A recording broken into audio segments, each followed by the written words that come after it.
anything can happen within seconds. We ran back inside to where he was in the closet. He was taken into arrest without incident. You come to the conclusion this is just absolutely pure evil. You're hot. Well, first on ABC 7 News at 11 o'clock, a nation heartbroken. An act of horror on a high school campus. A gunman opening fire, killing 17 people, students, teachers, coaches. Well, tonight that suspected gunman is in custody, but the pieces of this tragedy still falling into place. The town of Parkland, Florida, wrestling with what comes next and how to move forward. Our Jay Korf joins us now with what we know tonight. Jay? Allison, students say they are not surprised. Nicholas Cruz is the suspect in this case. Cruz had been expelled from the school for disciplinary reasons. Why he unleashed so much heartache remains unclear. We warn you, what you are about to see is disturbing. Holy The horror that unfolded inside Marjorie Stoneman Douglas High School in Parkland, Florida during dismissal Wednesday forced students to run for their lives and parents to realize their darkest fears as a gunman left an unspeakable trail of sorrow. And he went up and down the hallway, just banging and shooting into the classrooms. He shot through my door. Sierra sector, active shooter. Unknown how many people injured at this time. Broward Sheriff Fire Rescue crews raced to this scene of carnage. Students and staff wounded or dead inside and outside the school. We've got the patient loaded. We're going to get him out of here. Be advised, he's stating there are multiple people shot inside the building. Then all of a sudden we hear one of our student government teachers say, "Run as fast as you can," and we hear a gunshot. Police say the suspect, 19-year-old Nicholas Cruz, was captured about a mile from campus. They say he had a AR-15 style semi-automatic rifle and numerous magazines. Investigators say he evaded initial detection by slipping out with other fleeing students. When it's your backyard, when it's your child that's hiding, it's just a little different, you know? It's a very sad day. An unbelievably catastrophic day in Broward County history. It's devastating. I'm sick to my stomach. At least 14 other people were wounded. Florida's Attorney General says the state will pay funeral costs for the victims. Reporting live, Jay Korf, ABC 7 News. And I'm Nancy Chen at the live desk with new information about Nicholas Cruz, the 19-year-old suspected shooter. Cruz, a former student of Marjorie Stoneman Douglas, and was expelled, as we mentioned, for disciplinary reasons. Police revealing tonight they found, quote, very, very disturbing content on both social media and websites by Cruz.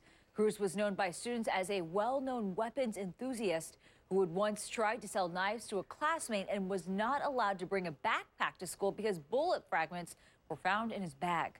At the live desk, I'm Nancy Chen, ABC 7 News. Nancy, thank you. And Cruz was on the run from police for about an hour and a half after the shots first rang out on the high school campus.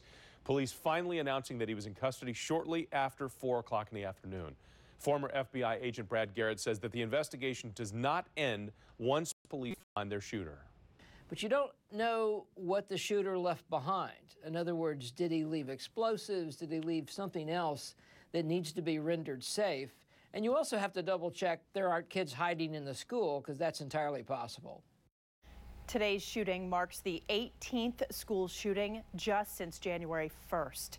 That brings the total number of school shootings since 2013 to 291. There's been a total of 30 mass shootings in the U.S. this year. And overall, 400 people under the age of 18 have been hurt or killed by gun violence since the beginning of this year. There are still so many questions as this investigation is just getting started, and we will keep you updated every step of the way. Be the first to know about any new developments with this case by downloading our free ABC 7 News app. And now new at 11 tonight, a guidance counselor in Montgomery County placed on leave tonight after police say she was trying to sell drugs in the district. And Annalisa Gale live with the details of her arrest tonight and reaction from the community as well. Annalisa? Allison, this is the bar where the drug bust happened. As you can see tonight, this bar is closed. We're still working to find out the timeline in terms of when exactly Montgomery County Public Schools found out about Erin McKenna's arrest. We do know they sent a letter home to parents after we broke the news about her arrest. Well, I came down the street, I seen all these police. Sherwood High School counselor Erin McKenna was placed on administrative leave on Wednesday, nearly 2 weeks after her arrest at this D.C. bar on Wisconsin Avenue. On Thursday, February 1st, she was charged with possession with the intent to distribute a controlled substance. She shouldn't have been in that position. Police say she was at a vendor table at the Mason Inn with 102 assorted edibles, 5 capsules containing a brown liquid, 9 bags of marijuana, and 2 glass jars filled with marijuana. Herb Taylor says his thoughts are with parents at Sherwood High School. They feeling real bad right now and upset. You know, they got this councilwoman at a pop-up shop. And we can tell you that right now, 2 other people were also arrested in connection to this drug bust. We'll bring you much more on this story as it continues to develop. Live on Wisconsin Avenue Northwest tonight, Annalisa Gale, ABC 7 News. Annalisa, thank you. Sharing music and memories after an early morning fire destroyed a Rockville landmark. Hank Diedel's Tavern opened in the 50s, famous for having Montgomery County's oldest beer and wine license. In fact, the building dates back to 1916. Every Saturday night, you knew there was going to be a really good band there, and there was going to be some really wonderful people there, too. And everybody knew everybody else. It's like Cheers. Everybody knows your name, you know? You walk in the door, and you're at home. Sadly, it's gone now. Investigators believe the fire was an accident sparked by discarded smoking materials up on the front porch. Well, there were dramatic moments outside the NSA campus this morning. A car rams the gate, shots ring out, and by the end of it, 3 people are in custody. So how did all of this happen? Heather Graff has a closer look at what we know tonight.